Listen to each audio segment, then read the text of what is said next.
네, 우리 내일부터 그동안 기도하며 준비했던 우리 수련회가 시작이 됩니다. 우리 로비에 가시면 조가 어떻게 짜져 있는지, 또 차량은 어떤 차량으로 이동하시는지 모든 게 로비에 다 붙어 있습니다. 우리 수련회 참여하신 분들은 꼭 확인을 하시고 내일 오셨을 때 서로 우왕좌왕하지 않고 일이 잘 진행될 수 있도록 그렇게 협조해 주시길 부탁을 드립니다. 이번 수련회에 가장 중요한 것은 뭘 것 같으세요? 안전입니다. 안전. 우선은 안전하셔야 되고 그 다음에 은혜입니다. 그러니까 먼저 안전하게 이동하거나 모든 프로그램들이 진행될 수 있도록 서로 잘 지켜주시고 협조해 주시길 부탁을 드립니다. 그리고 또 한 가지 우리 참여하신 분들에게 미리 말씀을 드리면 시간을 잘 지켜주시길 바랍니다. 시간을. 그래서 내일 시작하는 시간이 9시입니다. 시작부터 늦게 오시거나 그러지 마시고 제가 좀 늦을 것 같은데 기다려주세요 이러지 마시고 시간에 꼭 맞춰가지고 오실 수 있도록 부탁을 드립니다. 그리고 또 한 가지 부탁을 드리면 짐을 너무 많이 가져오지 마세요. 어떤 분들 이민 가시듯이 이렇게 짐 싸오시는 분들이 계시는데 이민 가는 게 아니라 2박 3일 가는 겁니다. 2박 3일. 땀 흘려서 하루에 2번 옷 갈아입으셔도 6벌이면 충분합니다. 그리고 최대한 가볍고 편한 옷을 가지고 오세요. 여기 패션쇼 하시려고 그런 분 하지 마시고 갔다가 그냥 다 가지고 오시는 그런 일들이 있으니까 꼭 필요한 물건들만 최대한 짐을 적게 그렇게 해가지고 오실 수 있기를 부탁을 드립니다. 그래서 편한 복장, 편한 마음으로 그렇게 오셔서 여행할 때 짐이 많잖아요. 그러면 여행이 힘듭니다. 짜증이 나고 짐이 가벼우셔야 돼요. 그러니까 꼭 부탁을 드립니다. 차가 꽉 차서 가니까 짐을 최대한 개인 짐을 작게 해가지고 오시길 부탁을 드립니다. 그리고 귀중한 물품은 가지고 오지 마세요. 자랑은 딴 데 가서 하시고 가져오셔가지고 거기 마음 다 뺏겨가지고 예배에 집중 못되고 뭐 프로그램에 집중 못하시고 그러지 마시고 중요한 것들은 집에 두고 오시거나 자녀들이나 가족들한테 맡기고 오시고 정말 잊어버려도 되는 거, 훔쳐가도 괜찮은 물건들 이런 것들 가지고 오셔가지고 좀 편하게 지내실 수 있도록 마음도 몸도 그렇게 지내실 수 있도록 부탁을 드립니다. 그리고 한 가지 더 부탁 말씀을 드리면 핸드폰 있지 않습니까? 우리가 주일 예배 시간에는 핸드폰을 다 이렇게 꺼놓으시거나 진동으로 해놓으시거나 그래서 별로 방해가 없는데 2박 3일 계속 프로그램이 진행이 되는데 핸드폰을 계속 보시거나 또 핸드폰이 계속 울리거나 그러면 전체적인 프로그램에 지장이 있습니다. 그러니까 여러분들이 막 일부러 다 뺏지는 않지만 핸드폰 관리를 잘 해주셔서 프로그램에 지장이 되지 않도록 미리 제가 말씀을 드립니다. 핸드폰이 내가 그것 때문에 프로그램에 어려움이 있지 않도록 잘 조심해야 되겠다 이런 마음으로 참여해 주시길 부탁을 드립니다. 아셨죠? 네, 감사합니다. 오늘부터 제가 8월 한 달간 이 주기도문에 대한 말씀을 나누려고 합니다. 제가 과거에 금요 기도회 때 주기도문에 대한 말씀을 나눈 적이 있고요. 우리 윤 목사님도 주기도문에 대해서 이야기를 말씀을 하신 적이 있습니다. 그럼에도 불구하고 이 주기도문의 말씀은 우리 교회 모든 성도들이 들어야 될 너무 중요한 말씀이기 때문에 오늘부터 한 달간 말씀을 나눠가려고 하는데 여러분들이 말씀 가운데서 주시는 하나님 음성을 다 들으실 수 있기를 주님의 이름으로 축원합니다. 여러분, 이 세상에 무서운 무가 3가지가 있다고 합니다. 무서운 무. 뭐가 무섭냐면요, 첫 번째는 무관심이고, 두 번째는 무표정이고, 세 번째는 무반응이라고 합니다. 제가 이렇게 얘기해도 아무런 반응이 없으시죠? 이런 게 무섭다는 거예요. 무관심, 무표정, 무반응. 실제로요, 미국의 슈퍼마켓 같은 곳에 권총을 든 강도가 들어오는데 처음에는 직원을 위협해가지고 돈을 뺏으려고 그렇게 들어왔다가 이것이 가끔 살인사건으로 커지는 일들이 있습니다. 총을 쏘고 살인사건이 되어버리는 것이죠. 그래서 이렇게 사람을 죽인 사람을 붙잡아서 어떻게 이런 일이 있었느냐 이렇게 질문을 하면 대답하는 사람들이 뭐라고 많이 대답을 하냐면 자기가 총을 들고 슈퍼마켓에 들어갔는데 저 직원이 자기를 보고 아는 체를 안 한다는 거예요. 손님이 왔는데도 인사도 하지 않고 무표정하고 반응도 없고, 그러니까 순간적으로 어떤 생각이 드냐면 저놈이 나를 무시하는구나, 이런 생각이 든다는 거예요. 그래가지고 그 종업원을 위협하고 결국에는 나를 무시한 사람을 총으로 쏴서 죽였다는 것이죠. 여러분, 무시당했다고 사람을 죽이는 것은 옳지 않지요. 당연히 잘못된 것입니다. 하지만 누군가가 무시당했다는 감정을 들게 하는 것, 그것도 잘못된 것입니다. 오늘 교회 오셨을 때 밖에서 안내하시는 분들이 따뜻하게 잘 맞아주셨나요? 예. 아마 오실 때 누군가가 반갑게 인사하시면서 어서 오세요 하면서 맞아주셨다면 교회 오는 게 즐겁고 기쁘실 거예요. 근데 교회 왔는데 아무도 아는 체를 안 하시고 인사해 주는 사람도 없고 마치 내가 투명인간처럼 아무도 나에 대해서 관심 가져주지 않는다면 내가 여기 또 와야 되나, 이런 생각이 들지 않겠습니까? 우리가 서로에 대해서 관심을 갖고 무관심이 아니라 더 많은 관심과 사랑으로 대해줄 수 있는 그런 성도들이 되실 수 있기를 바랍니다. 우리 성도들 마음속에도요, 내가 무시를 당했다 이런 생각이 들 때에 섭섭한 마음이 생깁니다. 섭섭한 마음. 내가 몇 주 빠졌는데 교회에서 연락도 없어요. 그러면 어떻게 했어요? 당연히 섭섭하겠죠. 내가 어떤 말을 했는데 내 말에 대해서 별로 관심 가져주지 않아요. 그러면 섭섭한 마음이 들겠죠. 수련회를 가는데 내가 간다고 했는데 내 이름이 명단에 빠져 있어요. 어떻겠어요? 당연히 섭섭하겠죠. 내 이름이 장기원인데 이름이 장동건으로 바뀌어져 있어요. 그럼 어떻겠어요? 그건 안 섭섭해요? 예. 내가 우리 교회에서 그래도 이 집사가 됐는데 주보에 장로라고 나왔어요. 어떻겠어요 그러면? 예? 섭섭하시겠어요? 좋아요? 네. 예. 교회에서 일부러 그러지는 않습니다. 일부러 누군가를 섭섭해하거나 그렇게 하는 일은 없습니다. 사람이기 때문에 실수가 있는 거죠. 저와 우리 사역자들 교회에서 물론 노력을 하지만 혹시라도 교회에서 이러한 내가 무시를 당했다, 아니면 섭섭한 일이 생겼다, 그런 일이 있을 때에 가장 좋은 방법은 그냥 쿨하게 넘기시면 가장 좋아요. 그냥 넘겨버리셨으면 넘기면 좋은데 이건 넘길 일이 아닌 것 같다, 이런 생각이 드시면 교회나 저에게 그냥 알려주시면 됩니다. 그것 때문에 삐지거나 이러지 마시고 그냥 연락을 주세요. 교회로 전화를 하셔서 내가 이렇게 집안 사정으로 이런 일이 있어가지고 몇 주간 빠졌는데 교회에서 혹시 내가 안 와서 너무 걱정하실까봐 내가 알려드립니다. 그러면서 전화를 하시면 돼요. 제가 다음 주부터는 다시 교회 가니까 걱정하지 마십시오, 이렇게 알려주시면 교회에서도 미처 관심 못 가졌구나 하고 더 긴장하게 되고 알게 되고 안심하게 되는 것이죠. 어떤 분들은 교회에 빠지고도 교회에서 아나 모르나 이렇게 시험해 보는 분들도 저희 교회는 없지만 그런 분들도 계시다는 이야기를 들었는데요. 우리가 주기도문에 보면 뭐라고 나와 있어요?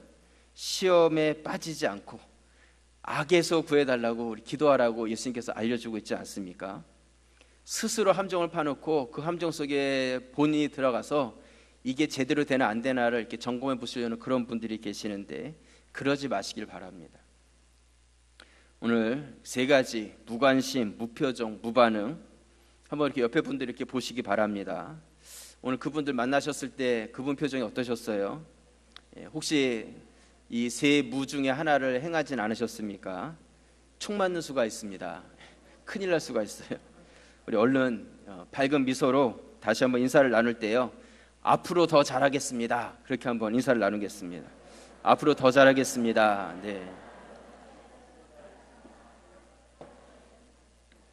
네, 잘해 주시리라 믿습니다. 우리 내일부터 수련회가 시작됩니다. 2박 3일간 같이 먹고 같이 자고 함께 지내게 될 텐데 서로 그동안 못 보던 모습들을 많이 보게 될 것입니다. 공동체가 기쁘게 수련을 잘 마치기 위해서는 이러한 마음을 가지시고요, 서로 배려하시고 때로는 양보하시고 또한 더 많은 관심을 가져주시고, 그래서 수련회가 은혜 가운데 맞춰질 수 있도록 서로 자신에 대한 책임감을 가지고 지켜주시길 부탁을 드립니다. 우리가 주기도문에 대한 말씀을 나누려고 하는데요, 여러분 어떤 기도가 좋은 기도라고 생각을 하십니까? 어떤 기도가 좋은 기도겠어요? 마태복음 6장 7절 말씀에 보시면요, 마태복음 6장 7절 말씀 우리 같이 한번 읽겠습니다. 또 기도할 때에 이방인과 같이 중언부언하지 말라. 그들은 말을 많이 하여야 들으실 줄 생각하느니라. 예수님께서는 기도에 대해서 가르쳐 주시면서 이렇게 기도하지 말아라 이렇게 말씀하고 있습니다. 이 말씀 속에는 어떤 의미가 담겨져 있냐면, 우리가 기도를 한다 할지라도 우리가 잘못된 기도를 드릴 수 있다는 것을 알려주고 있는 것이죠. 기도를 하지 말라는 것이 아니라 이런 기도를 하지 말아라 이렇게 말씀하고 있습니다. 우리가 평생 남은 시간 하나님과 기도하면서 살아가게 될 텐데, 우리가 그렇다면 어떻게 기도를 드리는 것이 하나님이 받으시는 바른 기도겠는가? 우리가 이 주기도문에 대한 말씀을 아는 것은 남아있는 우리의 모든 삶에 있어서 너무나 중요하고 유익된 일이라는 것입니다. 누가복음 11장 1절 말씀에 보시면, 예수께서 한 곳에서 기도하시고 마치심에 제자 중 하나가 여짜오되, 주여, 요한이 자기 제자들에게 기도를 가르친 것과 같이 우리에게도 가르쳐 주옵소서. 2절 읽겠습니다. 예수께서 이르시되, 너희는 기도할 때에 이렇게 하라. 아버지여, 이름이 거룩히 여김을 받으시오며 나라가 임하시오며. 예수님의 제자가 와서, 예수님, 세례 요한이 자기 제자에게 어떻게 기도해야 되는지 알려주셨는데 예수님도 우리에게 어떻게 기도해야 될지 알려주십시오. 그렇게 질문했을 때 예수님께서는 이렇게 기도하라고 하시면서 주기도문의 말씀을 알려주셨다는 것입니다. 오늘 마태복음 6장 9절 말씀 우리 같이 한번 읽도록 하겠습니다. 6장 9절. 그러므로 너희는 이렇게 기도하라. 하늘에 계신 우리 아버지여, 이름이 거룩히 여김을 받으시오며. 이 말씀에 보시면 예수님께서 뭐라고 말씀하고 있어요? 너희는 이렇게 기도해라 말씀하고 있습니다. 곧 우리가 어떻게 기도해야 될지를 이 주기도문을 통해서 알려주고 있다는 것이죠. 여러분, 이 주기도문은요, 예수님께서 우리에게 어떻게 기도해야 될지를 알려주시는 기도의 방법의 말씀이에요. 그렇기 때문에 이 주기도문 안에는 우리가 이 땅 가운데 기도를 드릴 때 어떻게 기도해야 될지에 대한 원리가 그 안에 담겨져 있다는 것이죠. 그렇다면 그런 분들 있어요. 주기도문 안에 모든 게 다 담겨져 있다면 주기도문만 열심히 하면 되는 거 아닙니까? 다른 기도는 안 해도 되는 거 아닙니까? 그런 생각을 갖는 분들이 있는데 그렇지는 않아요. 성경에 보면 주기도문 외에도 많은 기도문들이 그 안에 담겨져 있습니다. 이런 기도가 잘못된 것이냐? 그렇지 않다는 것이죠. 오늘 주기도문은 너희가 이렇게만 기도해라 이렇게 알려주신 말씀이 아니에요. 예수님께서 주기도문을 알려주신 것은 너희가 어떻게 기도해야 되는지 그 기도의 방법을 알라고 알려주신 말씀이라는 것이죠. 마치 주문처럼 그냥 외우기만 하면 되는 말씀이 아니라 기도의 원리, 기도의 방법을 주기도문을 통해서 우리에게 알려주고 있습니다. 고기를 그냥 주는 것이 아니라 고기를 잡는 방법을 알려주는 것처럼 우리가 이렇게만 기도해야 되는 것이 아니라 이 기도의 원리를 가지고 우리의 기도가 더 풍성하게 하나님께 드려지기 원하시는 예수님의 마음이 이 주기도문 안에 담겨져 있다는 것입니다.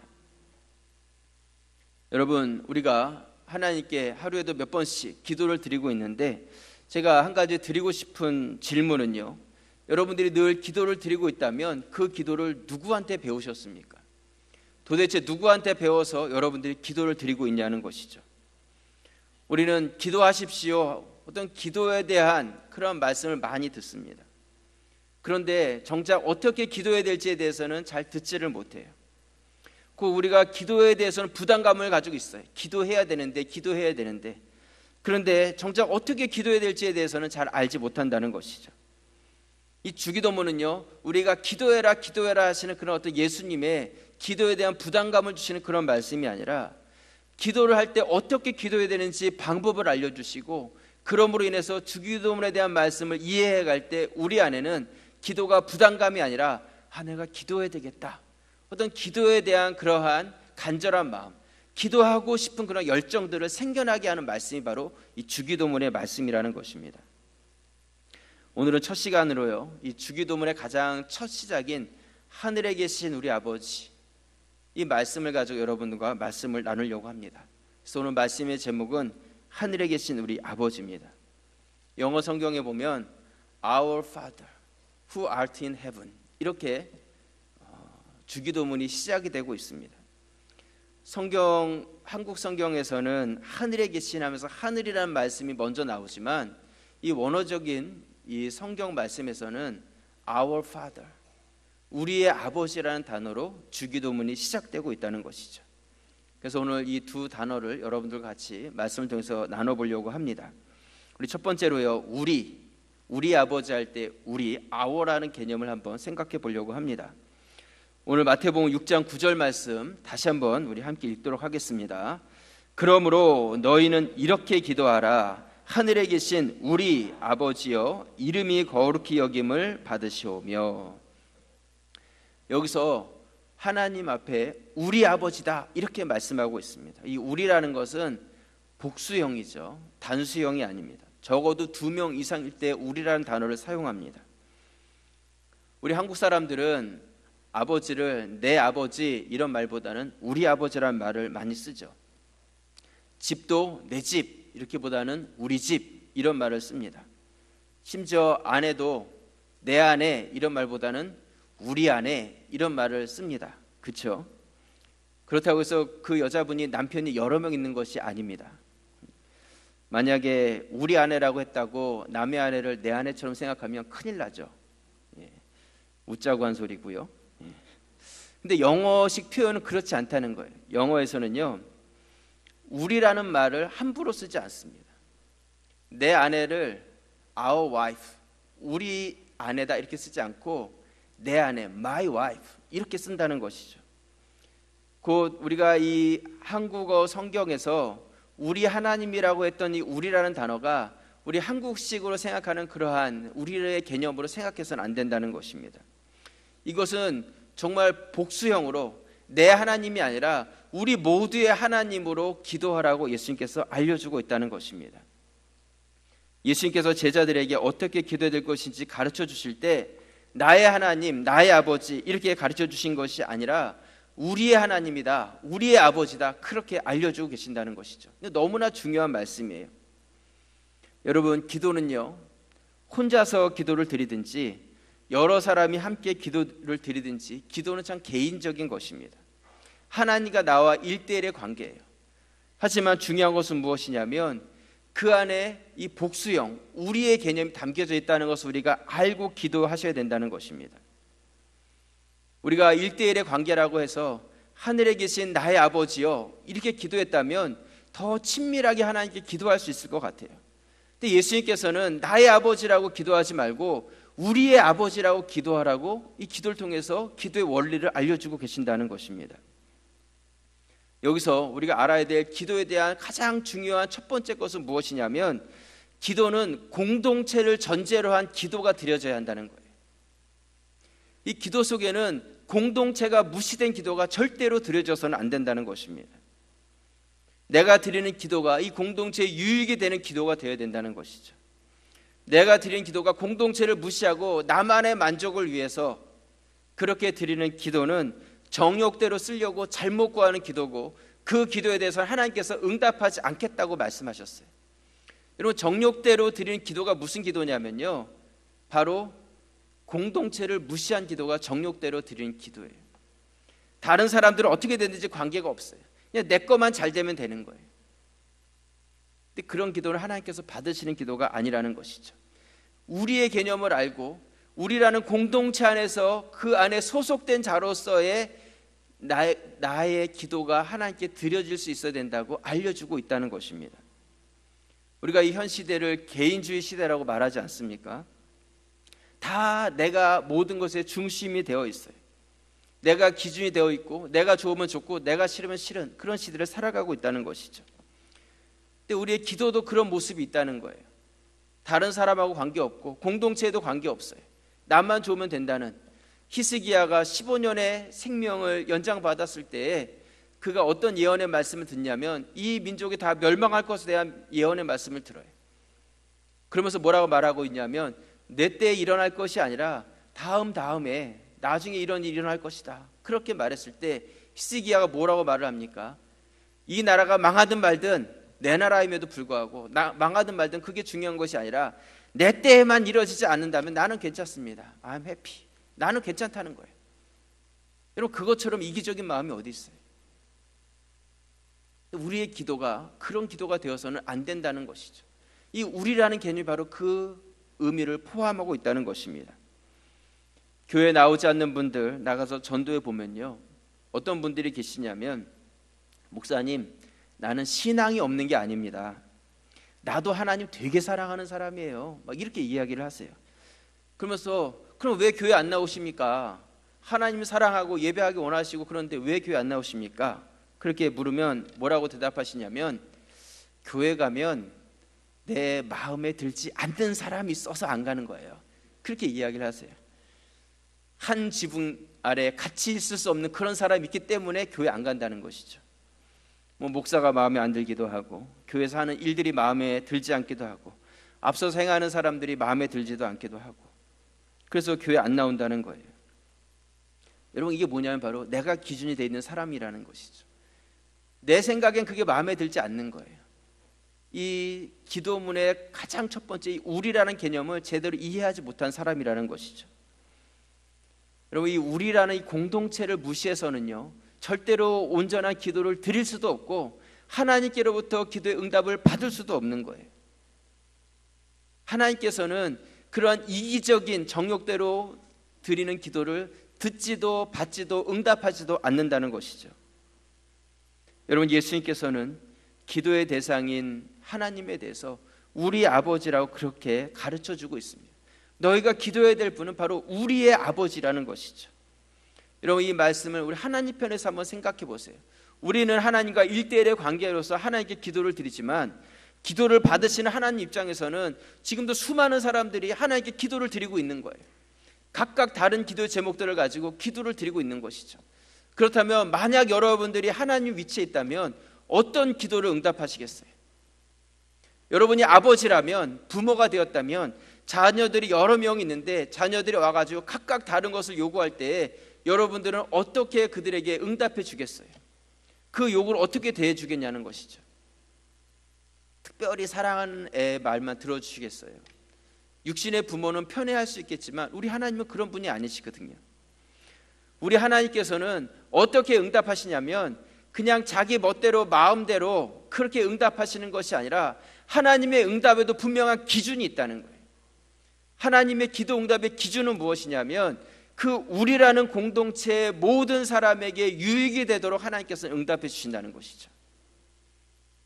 그렇기 때문에 우리는 공동체를 무시한 기도를 드려서는 안 된다는 거예요. 그 기도는 정욕적인 기도가 된다는 것이죠. 나만을 위한 기도가 아니라 가져져 있기의 공동체라면 교회에 유익이 되어지는지, 내 기도가 어떤 한 가정 공동체의 기도 제목이라면 가정 전체에 유익이 되는 기도 제목인지, 우리가 그것을 살펴서 돌아보고 그것에 맞는 기도를 드릴 수 있을 때 하나님께서는 그 기도에 응답해 주신다는 것이죠. 어떤 한 사람만을 위해서 공동체를 하나님께서는 아프게 하지 않는다는 것입니다. 그렇기 때문에 때로는 내 기도가 내 뜻대로 응답되지 않는다 할지라도 하나님께서는 우리 가정 가운데, 우리 교회 가운데 가장 좋은 것으로 주셨다는 것에 대해서 우리가 확신할 수 있고 그것에 대해서 감사할 수 있게 되는 것이죠. 우리가 범사에 감사할 수 있는 이유는 내가 응답받은 것에 대해만 감사할 수 있는 것이 아니라 내 뜻대로 되어지지 않았다 할지라도 하나님께서는 이 우리라는 개념 안에서 가장 좋은 것으로 합력해서 선을 이루어서 응답하셨다는 것을 우리가 믿기 때문에 우리는 그 안에서 감사할 수 있다는 것입니다. 그렇기 때문에 우리의 기도 안에 이 우리라는 개념을 붙잡고 있는 것이 너무 중요하다는 것이죠. 예수님께서는 나의 아버지가 아니라 우리 아버지께 기도하라고 그렇게 알려주고 있는 것입니다. 2차 세계대전 중에 공산주의 히틀러가요, 수많은 그리스인을 자국인이든 타국인이든 다 붙잡아서 감옥에 가뒀습니다. 그때 마틴 니오밀러라는 독일인도 그리스인이라는 이유만으로 붙잡혀서 감옥에 갇혔어요. 그렇게 감옥에 갇혀서 함께 4사람이 한 감옥에 지내게 되었는데, 그 감옥에 갇힌 그 사람들은 단지 내가 그리스도인이란 이유만으로 다 갇히게 된 것이죠. 그렇게 성탄절이 되었을 때 한 사람은 구세군 출신이었고 또 한 명은 오순절 그런 출신이었고 나머지 한 사람은 감리교 출신이고, 이 니오밀러라는 이 사람은 전통적인 장로교 출신의 그런 성도였어요. 이 서로 다른 사회에서는 서로 교회가 다르고 함께 할 수 없는 사람들이 그리스도인이라는 이유만으로 한 감옥에 갇힌 것이죠. 그리고 성탄절이 되었을 때 그들이 우리가 이 성탄절을 그냥 지내지 말고 성찬식을 합시다. 성찬식을 합시다. 그래서 서로 다른 교단에 있는 이 사람들이 한 자리에 모여 앉아서 폭격에 맞아가지고 불이 탄 문짝 하나를 뜯어다가 그것을 상으로 놓고 한쪽에 다 불에 그을린 그 문짝 위에다가 배급받은 시커먼 빵 한 조각을 거기다 놓고 포도주가 어디 있었겠어요. 물 한 컵을 놓고 예수 그리스도의 살과 피를 기념하면서 그 시커먼 빵을 찢어가지고 넷이서 그리스도의 살을 기념하면서 그것을 나눠 먹고 물을 나눠서 마시면서 예수 그리스도의 피를 기념하기 시작했어요. 나중에 감옥에서 풀려난 후에 이 니오물러는요 이러한 고백을 합니다. 우리가 차가운 돌마루 위에 함께 무릎을 꿇고 엎드렸을 때 우리의 신학적 차이는 눈 녹듯이 사라졌다. 우리의 신학적 차이는 눈 녹듯이 다 사라져버렸다. 어떠한 신학과 무슨 논이 맞느냐, 뭐가 맞느냐, 네가 맞냐 내가 맞느냐, 절대로 하나 될 수 없을 것 같았던 그 사람들이 그 성탄절날 예수 그리스도의 살과 피 앞에서 그게 중요한 것이 아니라는 것을 깨달았다는 것이죠. 여러분, 저는 이 주기도문 말씀을 묵상해 가면서 이 우리라는 이 단어 하나에 여러분들이 좀 깊이 묵상해 보셨으면 좋겠어요. 내가 가지고 있는 어떤 생각의 차이, 견해의 차이, 서로 가지고 있는 어떤 감정적인 그러한 대립된 것들, 이런 것들이 우리가 하나님 앞에 섰을 때 그 아무것도 아니라는 것이죠. 정말 그것들이 지금은 막 절대로 양보할 수가 없을 것 같고 절대로 포기할 수가 없을 것 같은 어떤 그런 일들이 하나님 앞에 서게 되었을 때는 정말 아무것도 아닌 초라한 것이 될 것이에요. 야, 내가 이것 때문에 정말 목숨 걸고 살아왔을까? 그런 일들이 된다는 것이죠. 우리가 내일부터 기도하며 준비해온 수련회가 시작됩니다. 예수님께서는 이 우리라는 개념을 다시 한번 강조하면서 우리에게 알려주고 계십니다. 부탁을 드리고 싶은 것은 공동체로 묶어주셨다는 것, 그것을 생각하시면서 서로를 돌아보는 기도자들이 되시고, 또한 우리가 정말 이 우리라는 것을 깨트리는 어떤 그런 것들이 있다면 그런 것들을 다 아무것도 아니라는 것을 내려놓으시고 하나됨을 지켜가실 수 있는 우리 가자제일교회 성도들이 되시기를 주님의 이름으로 축원합니다. 두 번째로요, 우리 아버지의 개념을 한번 생각해 보도록 하겠습니다. Father의 개념인데요, 하늘에 계신 우리 아버지요 이렇게 말씀하고 있습니다. 예수님께서는 주기도문을 통해서 하나님을 아버지다 이렇게 부르고 있습니다. 이 호칭은요 서로의 관계를 의미하는 것이죠. 당시 유대인들에게 있어서 하나님을 아버지라고 불렀다는 것은 굉장히 혁명적인 일입니다. 하나님을 감히 이름도 부를 수 없었어요. 그래서 그들은 하나님의 이름 대신 아도나이라는 그런 단어를 사용해서 하나님을 불렀어요. 그런 사람들이 성경을 쓸 때에는 하나님이란 단어가 나오면 가서 몸을 씻고 붓을 다시 빨고 그 붓에 다시 새롭게 먹을 묻혀가지고 그것으로 글씨를 써서 하나님이란 단어를 썼다는 것이죠. 그만큼 하나님의 이름이 그들에게 있어서 너무나 존귀하고 높고 높은 그런 곳에 계신 하나님으로 인식하고 있었다는 거예요. 근데 예수님께서는 어떻게 기도해야 될지 알려주십시오 하는 제자들에게 그냥 단번에 하나님을 우리 하나님도 아니고 우리 아버지라고 부르라고 그렇게 말씀하고 계십니다. 여러분, 유대인들에게 있어서 하나님을 아버지라고 부른다는 것, 이것은요 신성모독에 해당하는 그런 죄였어요. 예수님께서 하나님을 아버지라 부를 때 유대인들은 어떻게 했냐면 돌을 들어서 예수님을 죽이려고 했습니다. 요한복음 10장 30절 말씀해 보시면요, 나와 아버지는 하나이라 하신데 31절 같이 읽겠습니다. 유대인들이 다시 돌을 들어 치려 하거늘. 예수님께서 아버지와 나는 하나다 그러면서 하나님을 아버지라고 부르고 내가 하나님이다 이렇게 이야기했을 때 유대인들이 이 발칙한 말을 듣고 가만히 있을 수가 없다. 하나님을 어떻게 이렇게 부를 수가 있겠느냐, 그러면서 돌을 들어서 치려 했어요. 죽이려고 했다는 것이죠. 이게 당시 예수 그리스도 그때 당시의 시대적 상황이었다는 것입니다. 이러한 상황 가운데서 예수님께서는 기도를 가르쳐 주시면서 아버지, 하나님을 아버지라고 부르라고 말씀하신 것, 이것은 굉장히 혁명적인 말씀이었다는 것이죠. 여러분, 당시에 많은 사람들이 하나님께 기도를 드렸습니다. 바리새인들의 기도는 아버지께 드리는 기도가 아니었어요. 그들의 기도는 하나님께 드리는 기도였습니다. 여러분, 여러분들의 기도는 하나님께 드리는 기도를 드리고 있습니까? 아니면 아버지께 기도를 드리고 있습니까?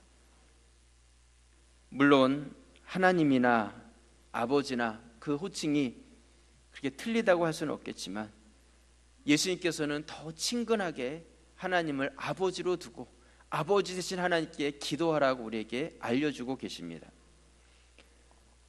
여러분, 예수님께서 아버지라는 호칭을 알려주신 것은요, 우리의 기도가 높고 높은 그 보좌 위에 계신 하나님께서 낮고 이 땅에 있는 우리들에게 어떤 응답을 주시는 그런 기도가 아니라 바로 옆에 계시는 아버지의 하나님, 우리가 넘어지려고 할 때 얼른 손을 뻗어서 우리의 손을 붙잡아 주신 하나님, 위기의 상황 가운데 우리에게 피난처가 되시고 요새가 되시고 산성이 되셔서 우리를 지키고 계시는 아버지 하나님께 기도하라고 말씀해 주고 있다는 것입니다.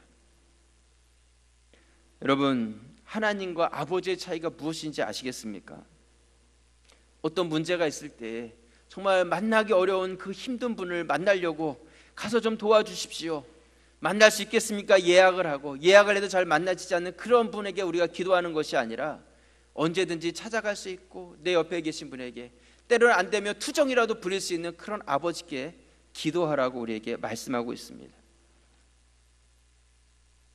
여러분, 우리는 하나님을 아버지라고 부를 수 있는 하나님의 자녀가 되었습니다. 이 자녀는요, 자녀로서의 특권이 있고 자녀로서의 권세가 있습니다. 우리가 잘 아는 요한복음 1장 12절 말씀 우리 같이 한번 읽어보도록 하겠습니다. 영접하는 자 곧 그 이름을 믿는 자들에게는 하나님의 자녀가 되는 권세를 주셨으니, 이 말씀에 보시면 하나님의 자녀가 되는 권세가 있다 말씀하고 있습니다. 여러분, 자녀의 권세가 무엇이겠어요? 우리가 권세가 있다면 도대체 그 권세가 뭐냐는 거예요. 그 권세는 다른 것이 아니라 하나님과 함께 할 수 있다는 것입니다. 함께 할 수 있다는 것. 아버지이기 때문에 언제든지 찾아가서 만날 수 있다는 거예요. 너무나 높은 분, 만나기 어려운 그런 분이 아니라 나는 대통령이라 할지라도 그가 나의 아버지라면 언제든지 찾아가고 배고프면 밥 달라고 할 수 있고 밥 사달라고 할 수 있고 같이 목욕탕 가자고 할 수 있는 그런 권세가 바로 우리에게 있다는 거죠. 이게 바로 자녀의 권세라는 것입니다. 저희 아이가요, 과거에 이러한 말을 한 적이 있습니다. 아빠, 내가 정말 필요한 게 있는데 이번 12월이 되면 내 생일이 되잖아. 생일 되면 선물 사줄 거지. 사준다는 말도 없고 사준다는 계획도 없고 약속한 적도 없는데 먼저 얘기를 하는 거예요. 생일 되면 내 선물 사줄 거잖아. 그러면서 성탄절 때 되면 또 선물 사줄 거잖아. 그런 계획도 없고 약속한 적도 없는데 그렇게 이야기를 하는 거예요.